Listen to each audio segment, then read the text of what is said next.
this is Tom Kelly, professional business coach with Potential in Motion with your sales tip of the day. Today's sales tip is stop micromanaging your sales staff. I was talking to a friend of mine the other day who's a professional salesperson. She was telling me about how annoyed she's become with her sales manager, and now he's micromanaging the sales team. She told me about how they are now required to make 9 sales calls per day, they have to write a detailed call report for each sales call, and need to host at least 5 weekend events for their prospective clients. Her manager has even eliminated office days as he wants everyone making their mandatory 45 calls per week. When I heard her telling me this, I couldn't help but think of the message that is being sent to the sales team. The shift has been taken away from sales effectiveness and is now focused on quantity instead of quality. If you stop to think about this, during a normal 8-hour day, making 9 sales calls means that you have 53 minutes per call, including drive time between stops.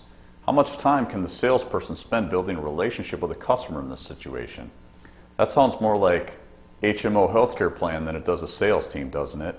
Throw in weekend events and evenings sitting at the computer writing needless call reports, and he may soon have a mutiny on his hands. So if you're a sales manager and you really want to increase the production effectiveness of your sales team, what should you do? Here are a couple tips. Tip number 1, manage to results and empower your salespeople. The goal of the professional salesperson is to sell, so let them. Your job as a sales manager is to protect your salespeople from corporate micromanagement so they can spend their time doing what you hired them to do. Make sure each member of your team knows what their sales goals are and empower them to figure out the best way for them to achieve their goal.